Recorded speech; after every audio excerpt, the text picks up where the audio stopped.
Hi, James Arthur. Hello, Are you Fearne, how well? are you doing? Yeah, I'm really good. I'm really good. Very, very well. I was just saying to my husband a few minutes ago that I was doing this. He went, "Oh, I used to play football with James. See if he remembers." I was like, Oh, was that down at Chiswick? "Yeah." He Yeah, said you're a very nifty football player. I was. Yeah, I got injured down there, and that's yeah. I've had an injury from those games for a couple of years now, but So is he. Do you know why? Because all of you lot were mm, taking it so seriously, like you were playing in the World Cup. So he would come back with a sprained ankle every week. I was like, you can't keep doing this. This is insane. yeah, exactly. I think that was the problem, and we were playing in like a school assembly hall, I so know. the ground, yeah, we needed proper footwear for that, I think, but yeah, we did take it a little bit seriously. Most definitely did. So look, in preparation to talk to you today, I read your book, which I absolutely loved.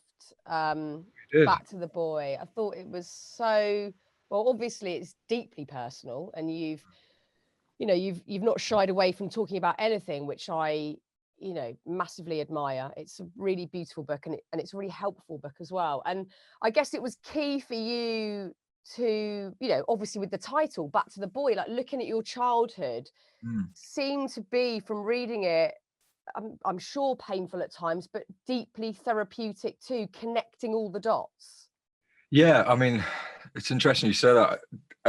I do wince a little bit at that book now whenever I read anything from it. At the Why time, is it was. that?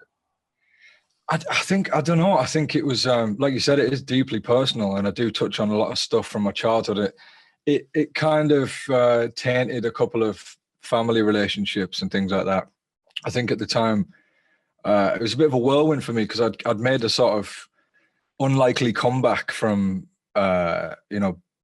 being dropped from a record label and having a couple of years where I sort of felt a bit out of favor with the music industry and stuff, and then had this massive song, and I don't know, it just felt like there's loads going on, and I'd agreed to do this book, and I said I didn't want it to be too autobiographical. I didn't want it to be too much about me, too self-indulgent. I wanted to make sure that it helped. It almost acted as a bit of a self-help book, if possible. I hope it has done that. But yeah, in hindsight, it is very personal. Like, and I did kind of put a lot of myself in there. And yeah, I think it's always uncomfortable doing that, making yourself vulnerable. But I suppose if it helps one or two, even one person, then it's definitely worth doing. Well, it will have, because you go into extreme detail talking about depression, anxiety, panic attacks, and everything that you've experienced since you were a kid. And I think being that prolific and talking about subject matter like that Mm. makes people feel less alone. And I've certainly experienced that myself when talking about things, and perhaps have got more comfortable doing so. Are you at a place where you feel at ease talking about this stuff now? Um, yeah, I think I'm comforted by the fact that, like I said, it's going to help people. So anyone with a platform, I think it's amazing what you do.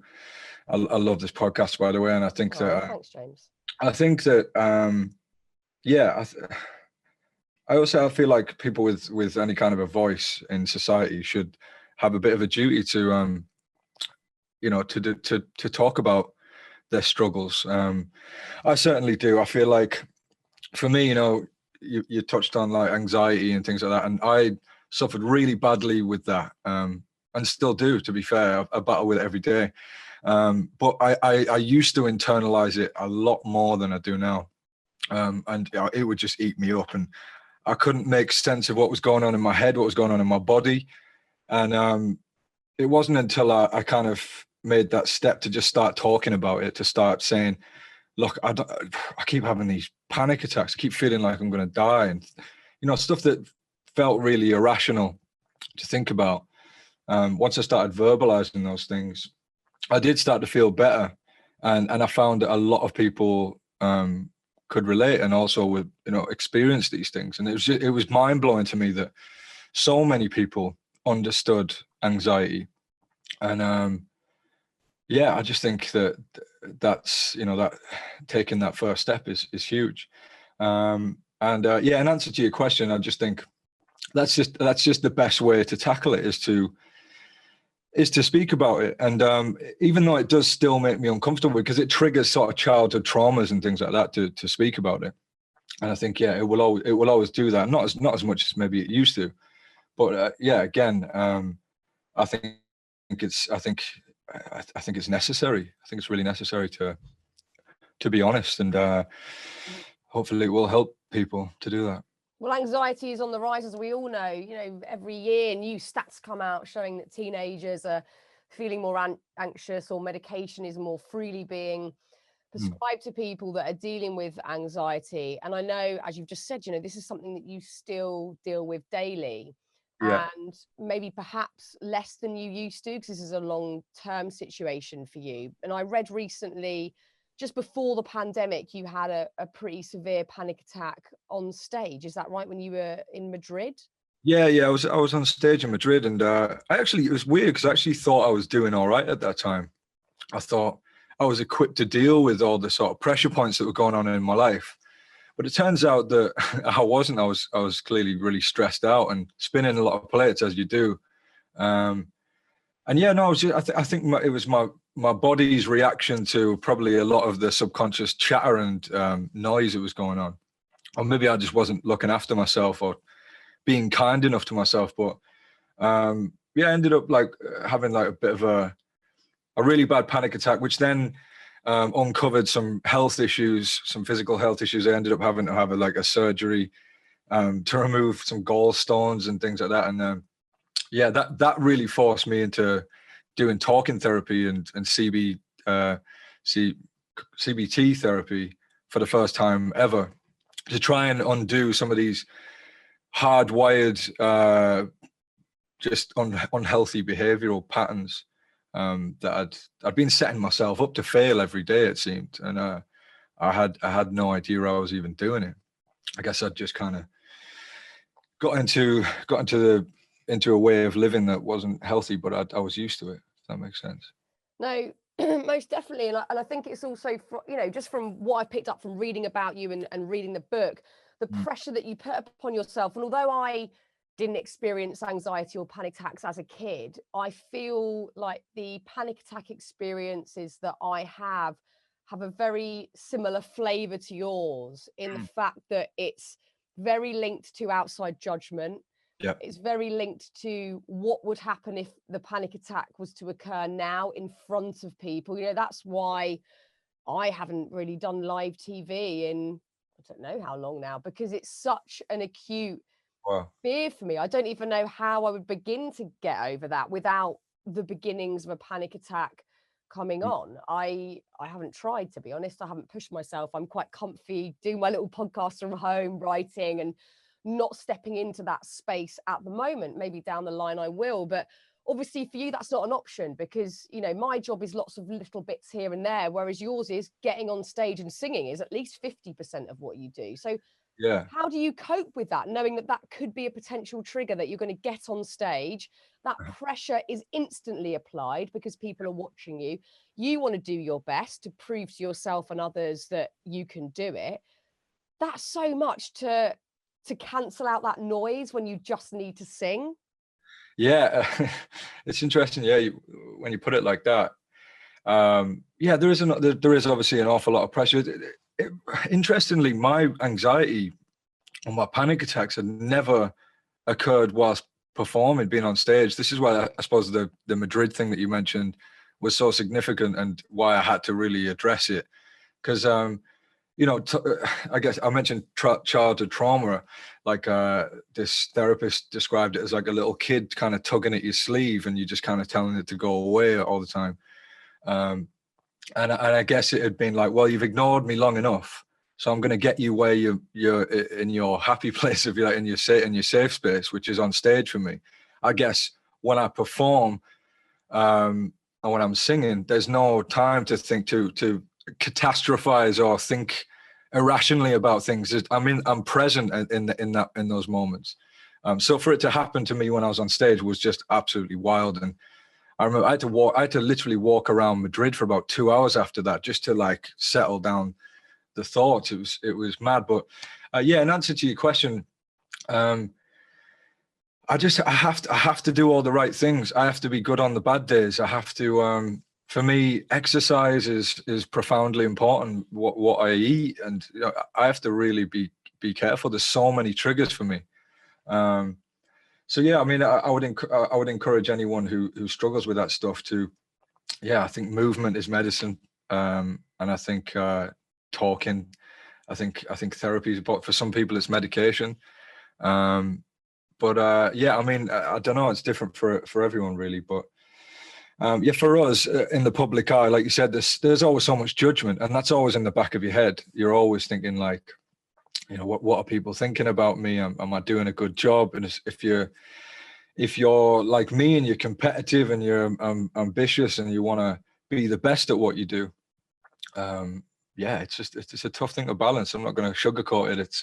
It's a difficult thing to balance. But like I said, I'm 33 now, and I've sort of like been around the block a few times, and I've figured out the things I can't, and you know, I can't do, and the things that I can do, and there's quite a few things I can't do. Well, it's interesting with how we deal with outside judgment these days, because, you know, if I think back to when I started on TV when I was 15, we didn't obviously have social media for years. I had, you know, no concept of what other people thought of me. And now it's inescapable. There's always a way of somebody telling you what they think of you, and that exacerbates that pressure, because you're almost second guessing what people might say before you've done the action bit, you know. And Yeah. that is horrendous. It's really interesting listening to you talk there about when you're performing, you have to be in the present, because that's what it is. You're there, the crowd are there. You have to focus on the words that you're saying and the emotion behind them.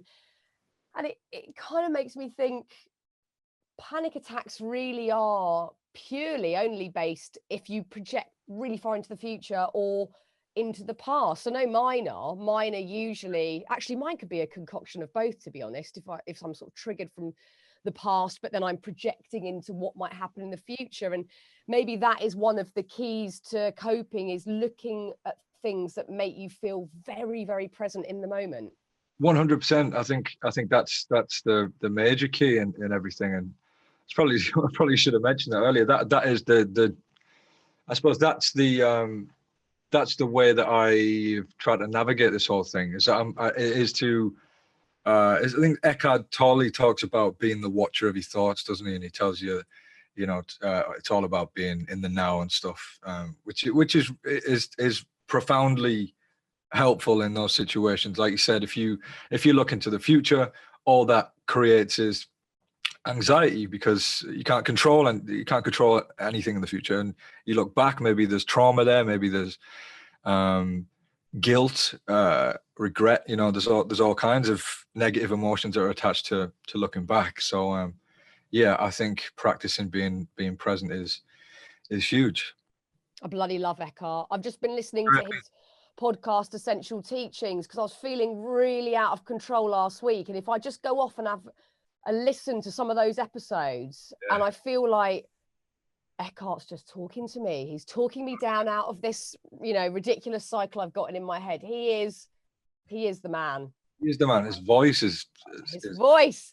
Nice. I like when he does a little laugh when he goes, about like sort of something that's almost quite dark sometimes. I love it. It reminds you he's human, doesn't he? He's kind of... I know, he's brilliant. So your panic attacks very much manifest acutely in this thought that you're having a heart attack and that you're going to die. That's you know, what I've read from your book and the articles. That's your thing. So mine is much less extreme. Mine is I'm going to black out. I'm going to faint, and it's a really bad time to do it because I'm in front of an audience, or I'm on live TV, or I'm on the motorway, or whatever. Yeah, horrible. But you've got this acute thing that you're going to die, and that led to you back in the day making, you know, calls to paramedics to safe.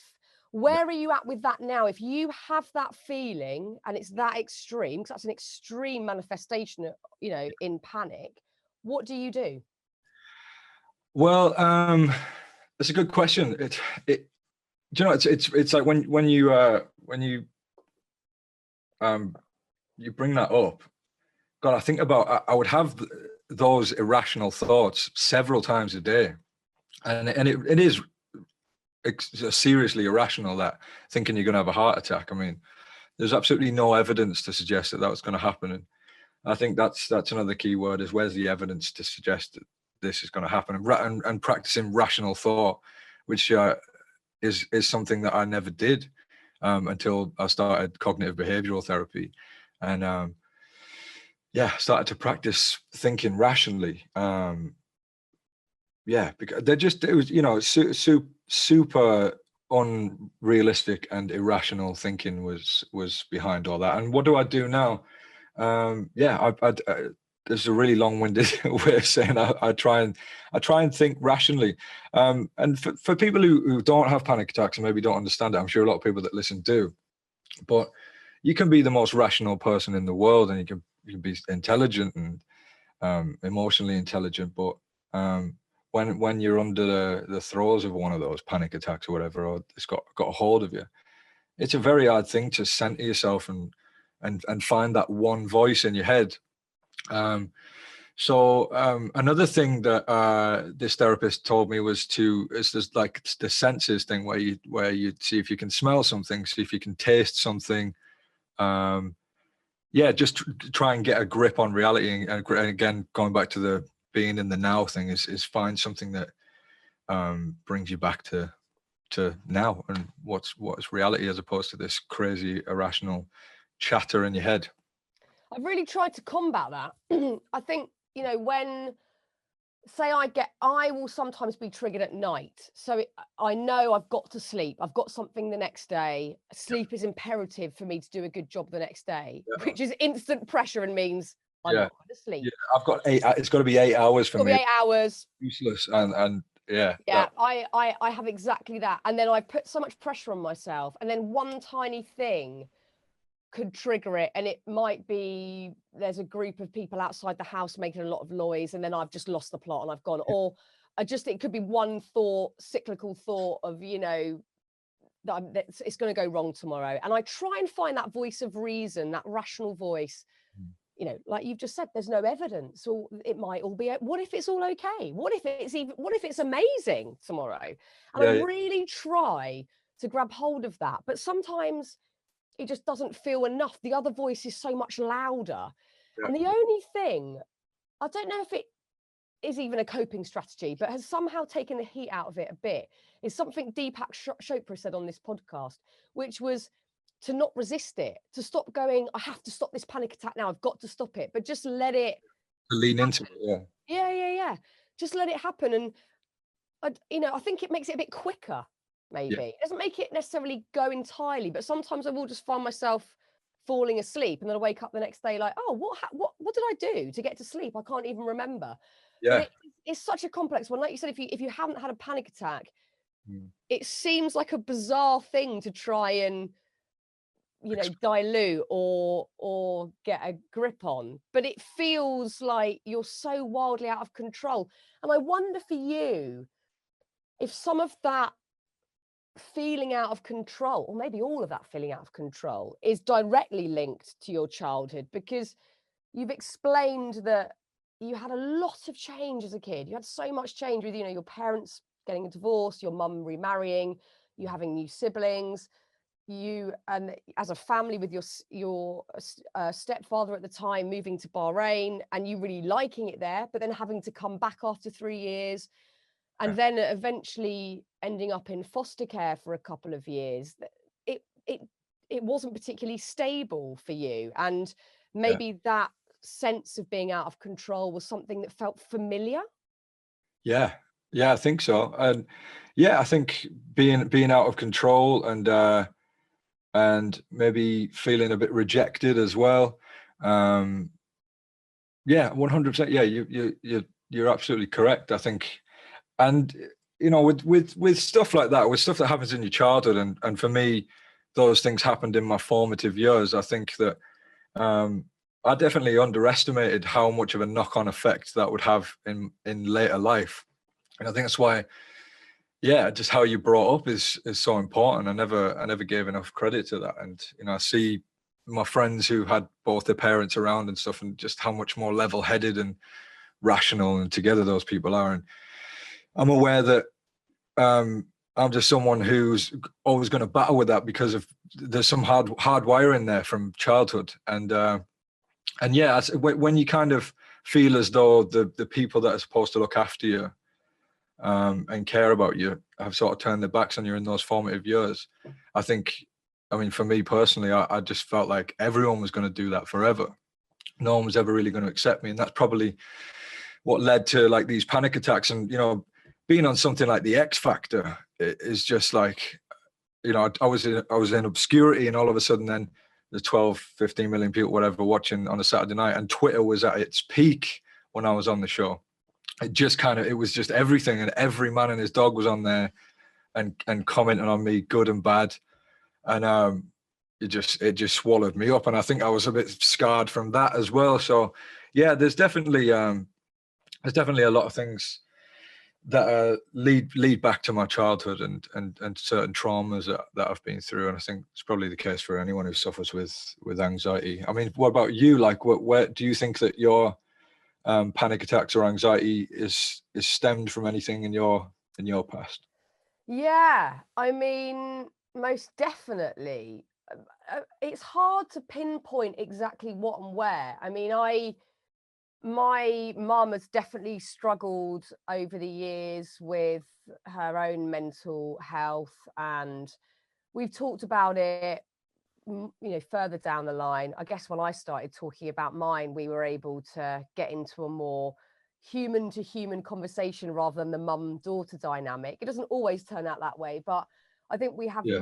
a much better understanding now. And she's dealt with anxiety, and we probably talked about that less, actually. It's something that I probably should talk to her a bit more about. So, and mine, it's definitely a linear family thing, because her mum had, poor mental health and breakdowns and stuff while my mum was growing up. So I can definitely see the hereditary, or just, what you're picking up by osmosis through being nurtured by people that are struggling themselves. But really, for me, a lot of it was based in circumstance, late 20s, 30s, and that stuff I'm still sort of recovering from now. I think compounded by a big outside judgment, when at times you just want to hide and not be talked about or spoken about. And it's something that I still definitely struggle with in terms of that. You talk about your mum's mental health in the book, and Yeah. she has borderline personality disorder. And we're talking a while ago now, and the discussion around mental health has ramped up over the last 5, maybe 10 years. But back when you were growing up, it wasn't the done thing to openly talk to anybody, let alone members of your family, about mental health or mental illness, which is what we're discussing here.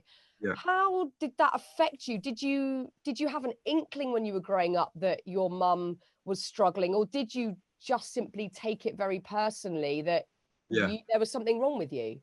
Yeah. I mean, I was probably very immature, and yeah, I don't think I gave it a second thought really at the time. Like I said, I was very young.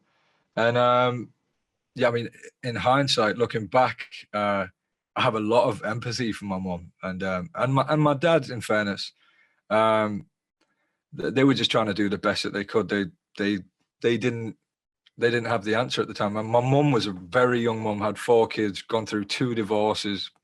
There was me misbehaving at school and stuff. And yeah, I think my mum was really struggling. So it's helped me to it's definitely helped me to forgive her.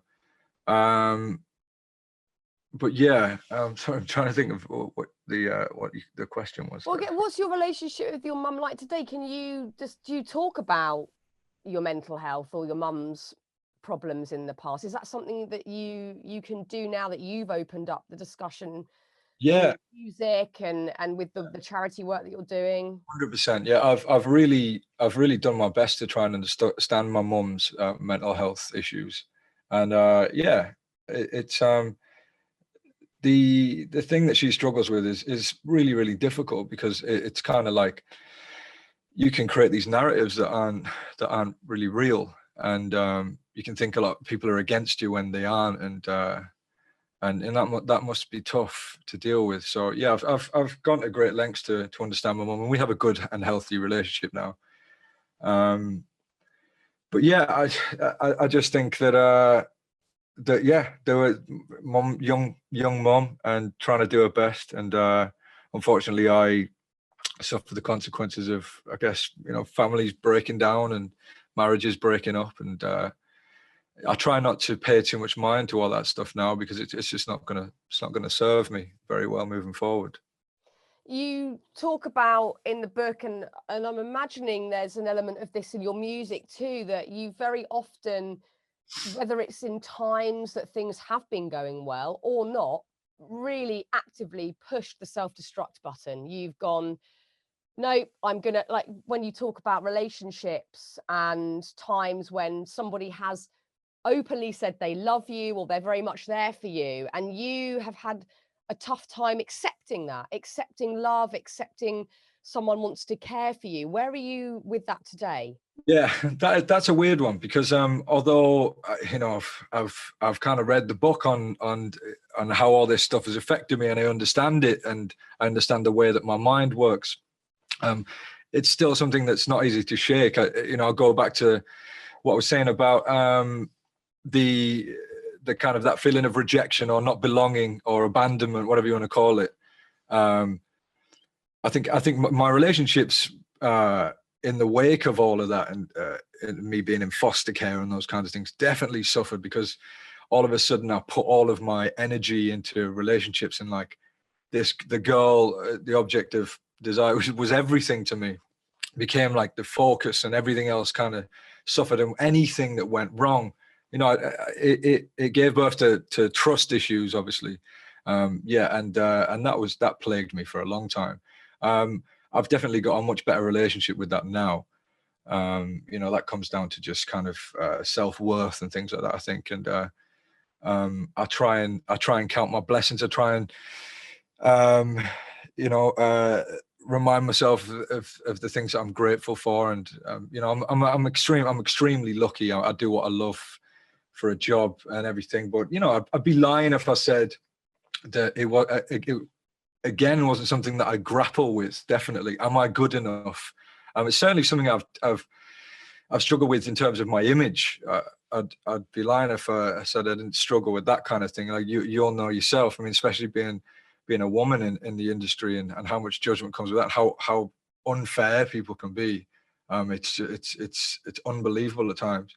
But yeah, people have said some really horrible things about it, and like you expect it from trolls online, but even from sort of media outlets and stuff, and I was like, fucking hell, I really am a piece of shit, aren't I? Like, bloody hell. And it kind of, like you said, it compounds all of the stuff that I'd been telling myself for years. I'm shit. And then when it gets validated in a big way, you're like, everyone online is saying the same shit that I've been saying to myself. It's like, that led to some really, really dark times for me personally.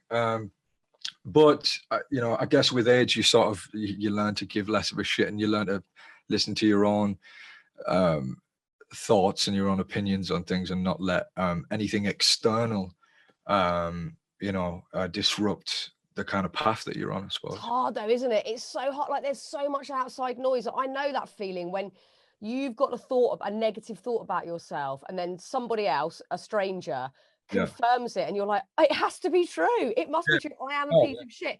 And it is, I think that is just down to discipline, isn't it? Just going, keep practicing, not caring. I'm going to practice again today, that my self-worth lies elsewhere. And of course, many will make the assumption daily, not just with you, but with anyone that has done well, that looks like they're succeeding in life on Instagram or whatever it is, the outside adoration for you, thousands of people screaming at you or singing your song lyrics back, that could boost your self-worth or make you feel loved. But I'm imagining that's not the case. No, it's not.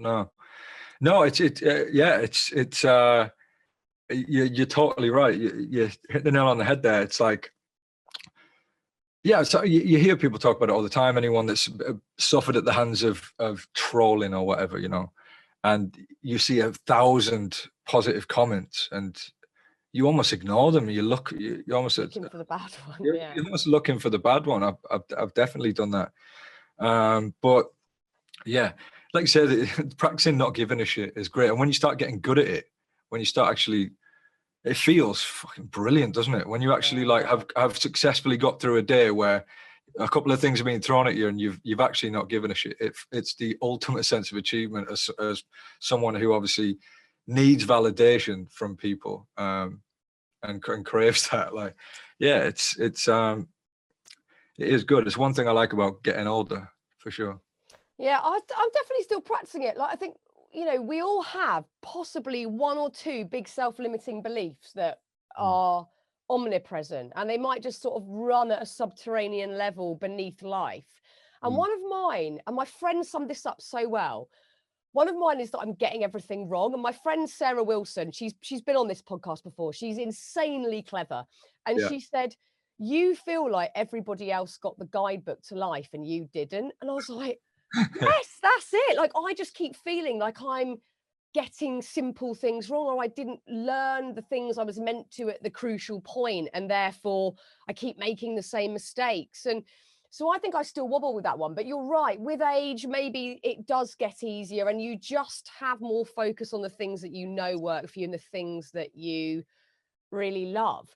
Yeah. Again, people, I'm sure, will make the assumption that directly after winning the X Factor, that's like the best moment of your life, because that's the dream that is sold to us, not just on reality TV shows or talent contests, but in society, that when you have that big break or that big moment that everyone is aware of, everyone can see the moment of glory, that's going to bring, well, happiness for a start, contentment, definitely self-worth, and all those things that we've talked about. But that seemed to be one of the points where you were possibly struggling the most. Yeah, it was. And I still find it difficult to fully understand that. I think I mean a lot of things you say really resonate with me. I also feel like I'm fumbling my way through life, and that I missed the lessons that a lot of people around me seem to have as fundamentals, and that they just get and are able to kind of put to the back of their minds, and it just be part of their makeup, and they can just tackle lots of things. And yeah, well, yeah, and in terms of the X Factor, I genuinely have had a dream of like being great. I think, you know, I grew up, my mom, in fairness to her, and my dad, really music lovers. So I was seeing people like Elvis Presley and Michael Jackson, David Bowie, but you know, all the greats. And I said, I think I obviously said to myself, I want to be that. That's what I want to be. And I think my mom, it was an interesting relationship with my mom, because one minute I was the best. It's best, like when I was a kid, I was the best singer in the world. I was like the most incredible. You are a child prodigy. My mom was really good at like bullying me up, and then in another breath she was like, "You're worse than shit. You're just like your dad," or whatever. And yeah, so like I was just constantly trying to get her validation. I think trying to get her approval, and I needed that, and that probably manifested into. Once I was over that, getting it from my mum, it then became like I needed it from everyone else. I think winning the X Factor just wasn't enough validation for me. I think I'd obviously, my ego and maybe it's gotten a bit out of control. I didn't check it enough. I hated the fact that I'd grafted for years and years being a frontman of a rock band and thinking that was the way I was going to go. I was going to be that guy. I was anti-establishment. I wasn't like a shiny pop star. And it was the easy thing for people online to come on and say like, he's manufactured, or he's just like, he's this, he's that. And I think winning the X Factor was one thing, but to me, it signified the beginning of the battle to gain respect, or to gain credibility, if you like. And I know it's a bit of a weird thing to do, the X Factor, if you want credibility, but I believe that that's what I deserved. And And I still do. I believe that my abilities in music and stuff. Yeah, I've worked hard, and I feel like I'm good at what I do, and probably for me, it sounds pathetic and sad, but it sort of feels like, given the sort of life that I've led, it's kind of all I've got in a way. And outside of my relationships and things like that, it's sort of like, this is the thing. This is what I need to.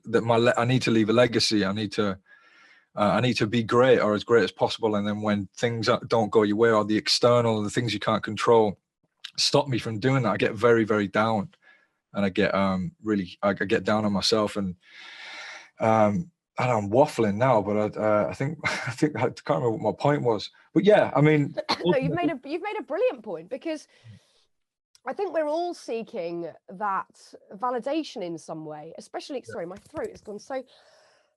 I just did radio before this, and it's like, fucking hell. I've been literally talking all day.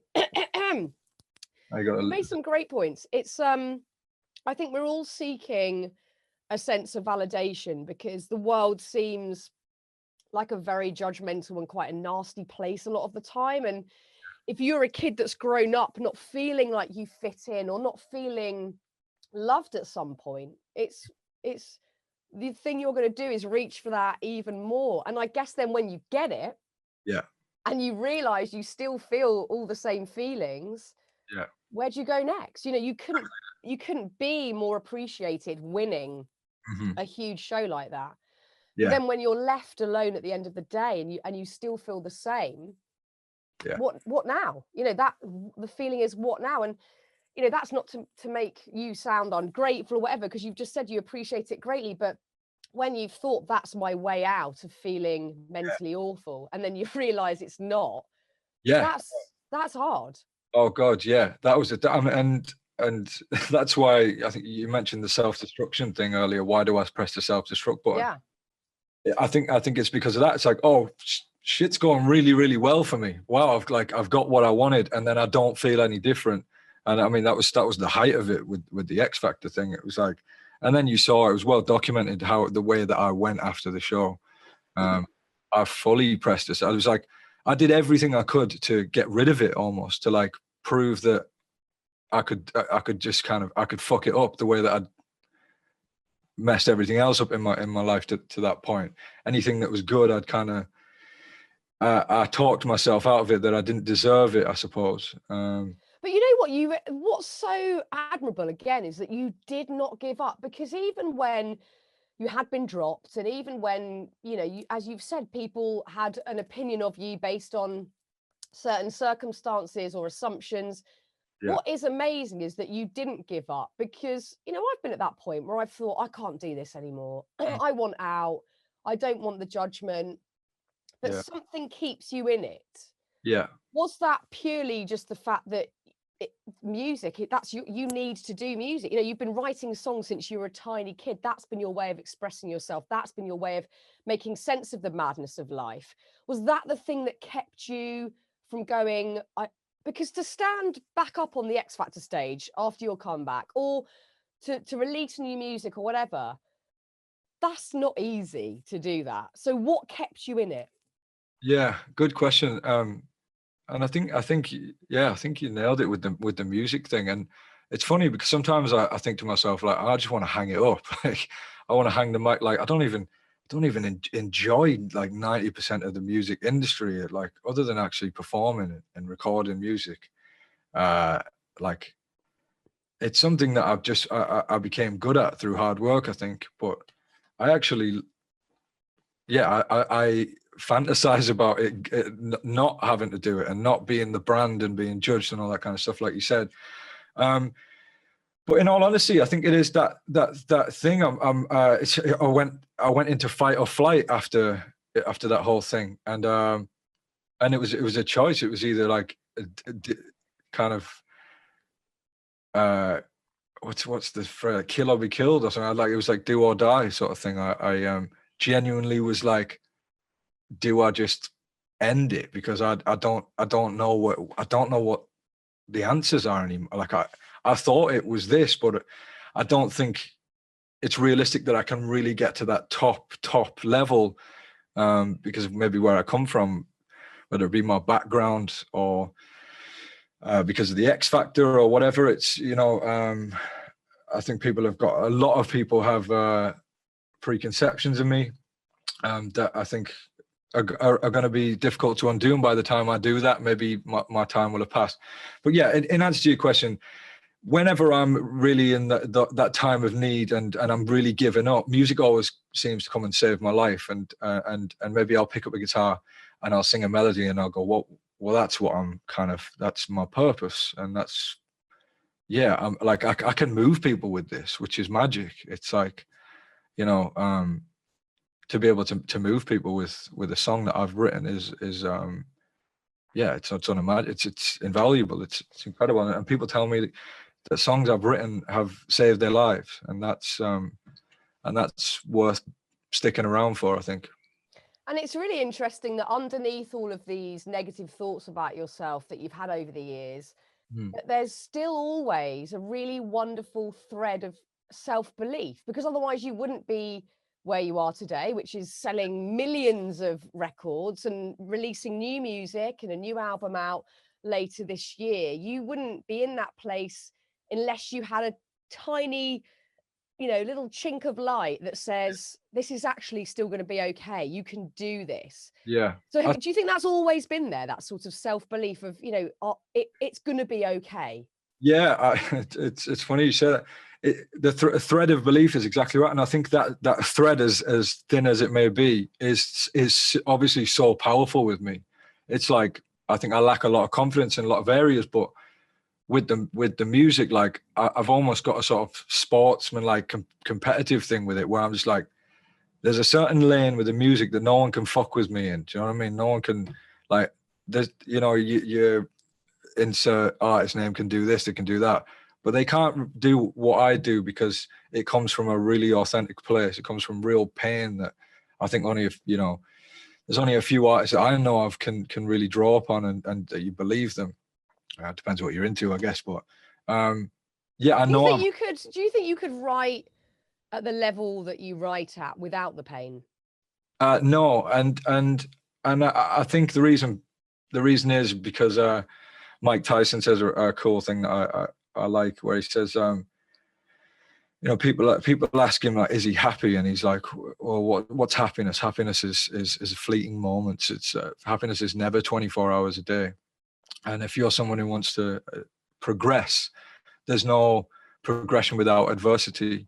And I think that's certainly the case for me, is that through all of my adversities and through all the stuff I've gone through, that thread of hope, or that thread of self-belief that goes through, that's obviously been enough of a motivation to keep fighting against that.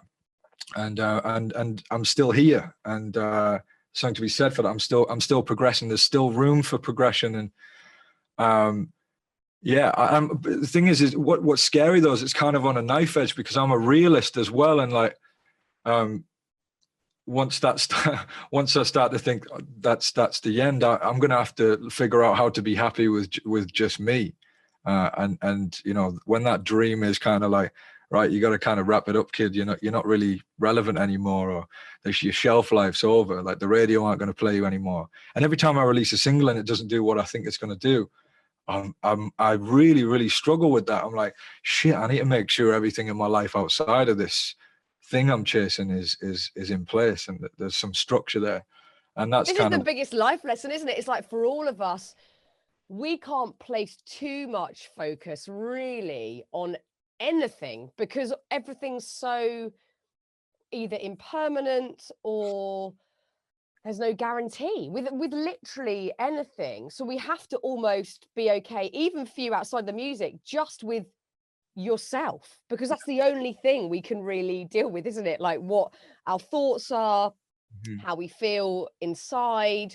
Because literally, like, even you were saying there, you have to make sure that everything in your life is okay. We don't even know the permanence of that stuff. So this is all of our biggest life lesson, isn't it? Being okay with just us and what's going on in our heads and how we view the world, because we don't know what's going to happen. Like, hasn't this last 12 months just proved that? We literally don't know.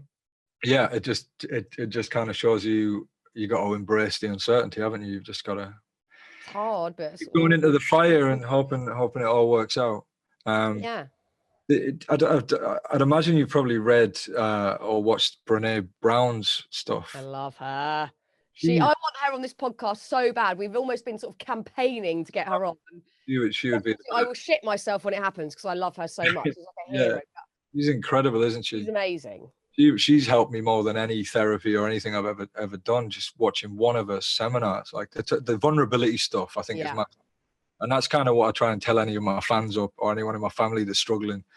That whole thing about stepping into the arena and vulnerability as courage, and I do think it's interesting that if you're someone who struggles with self-worth and that sort of stuff, and or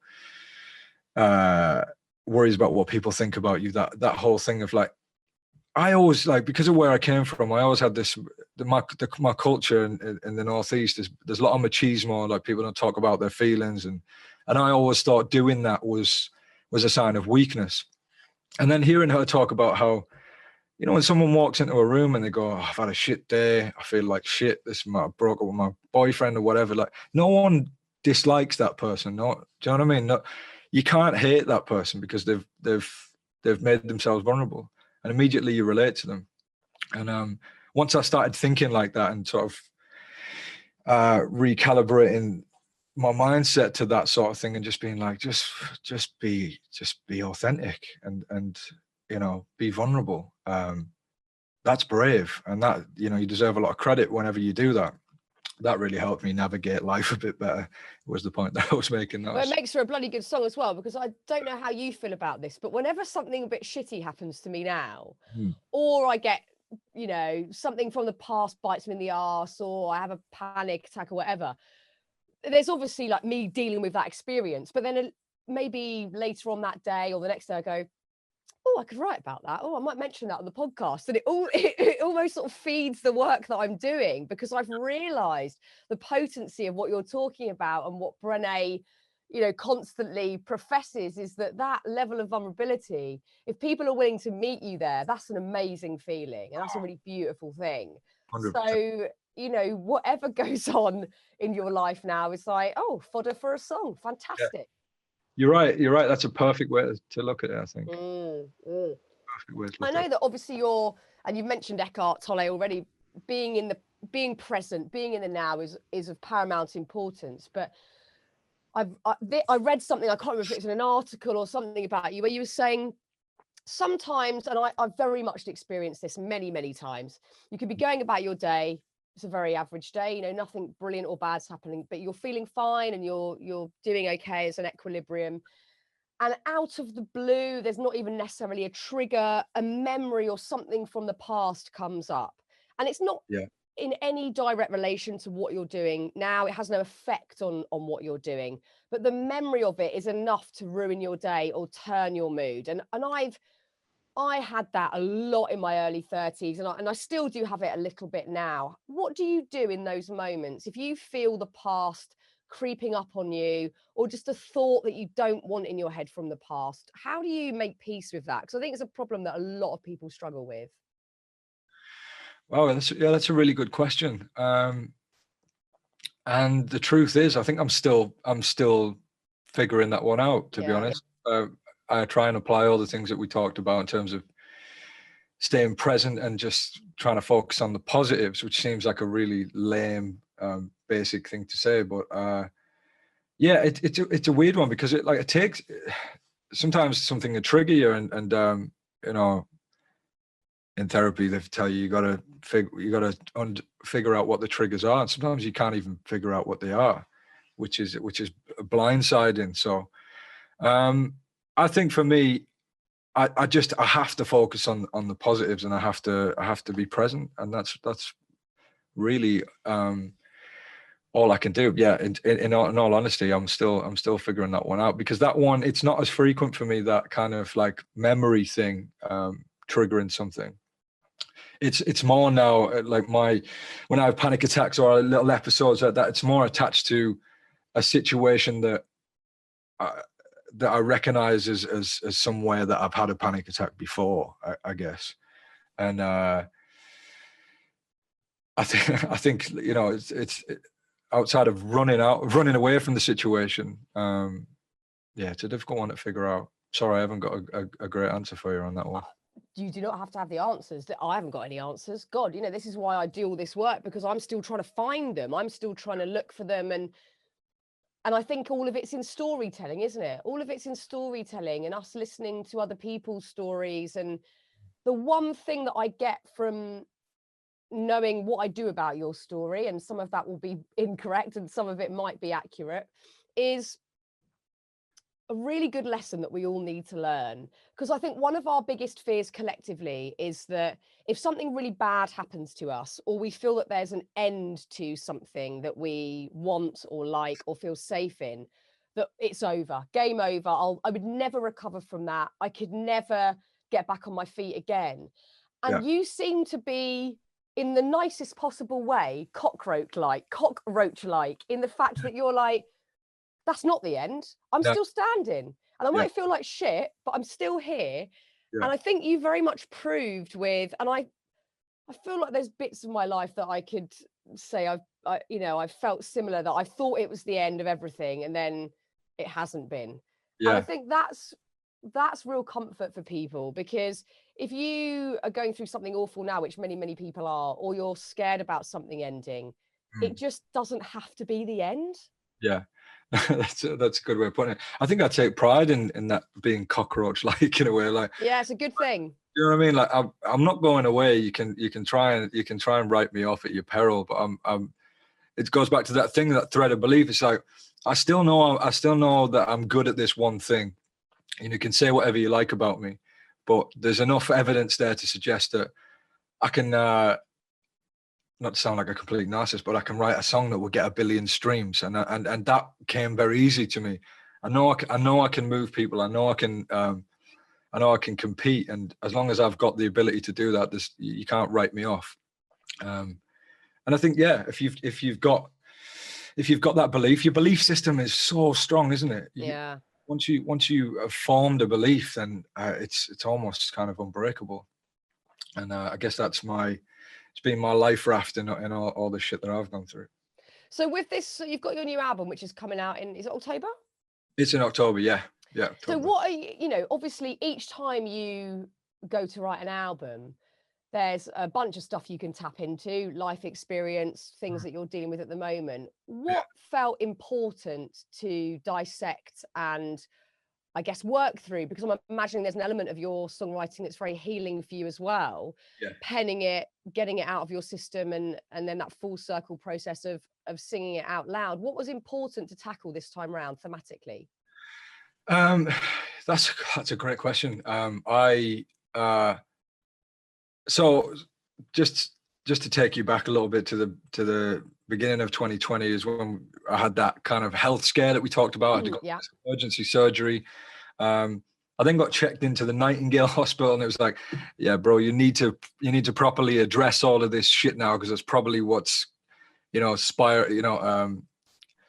triggered all this other stuff, your physical health and whatnot. And I was like, all right. And I was kind of like, I was at a point where everyone around me was saying, you've got to go off to rehab and really deal with these traumas. You've got to do that. You have to go. And I was about to cancel an arena tour that I couldn't really afford to do, to be honest. It's sort of lucrative, to be honest, and you can't really pass up those opportunities.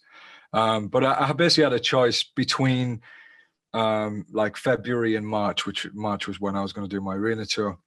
It was you go to rehab, and then you literally get off a plane from Texas and you step straight on an arena stage and do that, or you cancel the arena tour. Or I suggested, look, let me turn my house into a kind of rehab facility. I'll do therapy 5 days a week. I'll really tackle this. I'll do all the right things. There's no way I'm canceling my tour, even though I was in absolutely no state to do it.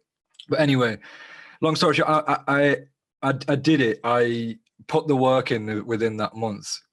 I managed to get on that stage, and I did this arena tour, and then I was like, brilliant, I'm really on the path to recovery here. And then the global pandemic struck, obviously, And it was, well, you're going inside for the foreseeable future, and all the touring that I had scheduled for that year obviously cancelled, and then I was kind of like just gradually went back to square one within the first month of lockdown. I went back to all my self-sabotage and self-destructive ways, smoking weed from morning till night and just doing all the wrong things for the first couple of months. And I was still doing little bits of therapy, but it became more and more sparing. And anyway, sorry, I'm waffling, but I then had this realization, because I did have a really bad panic attack, and I was like, yeah, you're going down the wrong path. You don't want to be here anymore again. You're in that place. And then music came along again, and it was like, right, I'm going to set up a studio in the house. I've got to be productive. And it just started out by, I'm just going to write a few songs, see what comes out. And then, a few songs come out, 5, 6, 7. Eventually, I sort of started to see a pattern where I'm kind of doing the sort of reflection that I hadn't done since X Factor. I'm not really one to take stock or reflect on things or pat myself on the back and unpack things. I'd been talking so much about my childhood. I'd sort of failed to realize how crazy that just the last 8, 9 years have been, and all the things I've been through, and all the things that have been thrown my way, the kind of obstacles that I've overcome, and all the stuff people have said about me and how that's affected me. And anyway, yeah, it just came out in the music. It came out in the songs, and I just was really honest. Like the album opens with, "I want to smoke till I can't wake up." That's like the first line on the album, and that's genuine. And that's just how I felt. And yeah, anyway, it became a very introspective and autobiographical album, and it's called "It'll All Make Sense in the End," because that's what I would tell my younger self. I would tell my younger self, it's all gonna make sense in the end, and you're gonna find what it is that keeps you going. And it's writing music, and much like yourself, probably with the podcast and the writing, it's like that's your life raft. That's the thing that keeps you going. And what's great about that is it also inspires other people. And helps other people who are going through the things that we're going through. So yeah, and a really long way of saying it just became it became therapy. So if you listen to the album, it sounds like me talking to my younger self and unpacking all of that, really. Well, that's exciting. I don't think you could have answered that in short form, because we needed to understand that and to see, that I guess like everybody else during the pandemic, sort of wondering, what the hell do I do? And how I feel this time, or, oh my God, I'm so busy that I can't breathe, because there was kind of these extremes in play during the lockdowns. And that led you to some real introspection, which I think it has for all of us to some extent, but maybe we haven't all had the propensity or the place to actually unpick it and dissect it and work it out. But it's often the case, isn't it, when we have either enforced moments of stillness, which we've all just experienced, or most of us have, or we choose to find stillness or some quiet, that we can then start to have a look at our lives or unpick our behavioral patterns. And that's important. And perhaps, I mean, I think we're all probably reluctant to do that. Your thing, I guess, has been smoking to not have to think about it, or mine has probably been sort of working, like I have to be a workaholic, so I've got to think about the stuff I don't want to think about. But that stillness, although painful, is a really good idea for all of us. Do you actively seek it now? Do you look for that stillness? Oh yeah. I mean, it's probably something I should have looked into a long time ago, but yeah, I've just kind of like seen how profoundly like effective meditation is, and just doing that for 20 minutes a day, or mindfulness, it's huge. I'm sure you're a big